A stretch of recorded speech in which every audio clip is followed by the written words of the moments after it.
हमारे प्रॉब्लम का जड़ बहुत बड़ा हिस्सा हमारे इंटरनल ही होते हैं। एक्सटर्नल लोग जैसे उसको एक्सप्लॉइट करते हैं। मैंने पहले भी बताया, यहाँ भी ब्राह्मण सम्मेलन होता है, अग्रवाल सम्मेलन होता है, राजपूत सम्मेलन होता है। ये क्या चीज है? तो आप कास्ट को बढ़ावा दे रहे हो, और जब वहां अटैक कर रहे, फिर आप वो कह रहे हो देखो हमारे हिंदुओं पर अटैक है। तुम इंटरनल एनिमी हो, वो एक्सटर्नल एनिमी है। हम जो आम लोग हैं हमें वो टारगेट बना रहे हैं, क्योंकि मेरा दोस्त ब्राह्मण सम्मेलन करवा रहा है, राजपूत सम्मेलन करवा रहा है, अग्रवाल सम्मेलन करवा रहा है, मारवाड़ी सम्मेलन करवा रहा है। तुम इंटरनल एनिमी हो, वो एक्सटर्नल एनिमी। और प्रॉब्लम है कि ये इंटरनल एनिमी हमेशा कहेंगे सारे हिंदू इकट्ठा हो जाओ एक्सटर्नल एनिमी से लड़ने के लिए। भाई पहला दुश्मन तो तुम हो, पहले तुम छोड़ो कास्ट, फिर हम उनको बता सकें कि हमारे यहाँ कास्ट नहीं है। जब भी हम टेबल पर जाएंगे उनको बताने हमारे यहाँ कास्ट नहीं है, तुम अगले दिन बैठ जाते हो कास्ट की कार्ड खेलने के लिए।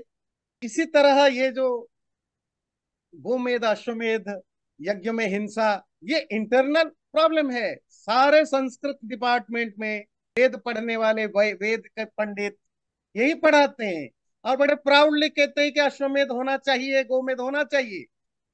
और ये वैदिक है, उनका पुण्य मिलेगा। जैसे ही मुसलमान कहते हैं बकरीद में जब बकरियों को आप हलाल करते हो तो वो अल्लाह को प्यारे होते हैं, तो हम उनका फेवर करते हैं।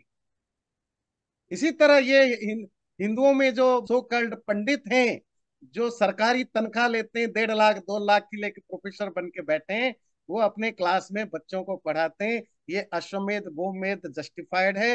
और ये जब यज्ञों में उनकी बलि दी जाती है तो वो स्वर्ग जाते हैं, तो हम उनका भला करें। तो बताइए वो बकरीद और ये अश्वमेध गोमेध को जस्टिफाई करने वाले में क्या फर्क है? आप कैसे जाकर उस वेस्टर्न या लेफ्टिस्ट व्यक्ति से आप आर्ग्यू करोगे कि जी देखो हमारे यहाँ ये नहीं है, क्योंकि तुम्हारे घर के अंदर दुश्मन बैठा हुआ है। और जब तक तुम घर के दुश्मन से नहीं निपटोगे, तुम बाहर की दुनिया से बहुत ज्यादा लड़ नहीं सकते। और भारत कभी भी हारा ना। हिस्ट्री देख लीजिए, 1000 1500 2000 साल की। भारत जब भी एक्सटर्नल इन्वेडर से हारा है, हारने के पीछे कोई ना कोई अपना ही आदमी रहा। हम कमजोर थे इसीलिए नहीं हारे। हम हारे हैं हमारे में से कोई गद्दारी कर रहा है। हमारे धर्म में भी वही प्रॉब्लम है। और एक चीज बता दूं, इन्हें बना रखा है कि स्त्रियों को गायत्री मंत्र नहीं पढ़ना चाहिए, बोलना चाहिए।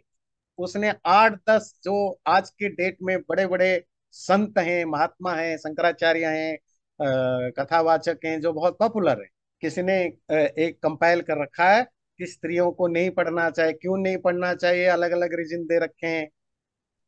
ये आज हो रहा है। और वही लोग कर रहे हैं जो हिंदू धर्म के भी, वो धीरेन्द्र शास्त्री जो कहता है सब हिंदू इकट्ठा हो जाओ। जब आप कल जाकर बोलोगे स्त्रियों को पढ़ना चाहिए, किसी लेफ्टिस्ट से फाइट करोगे, हिंदू धर्म इतना अप्रेसिव नहीं है, वो इन लोगों का 50 वीडियो मुझे दिखा देगा। देखो ये सब तुम्हारे धर्म के ही लोग हैं ना, ये तो कहते हैं स्त्रियों को नहीं पढ़ना चाहिए।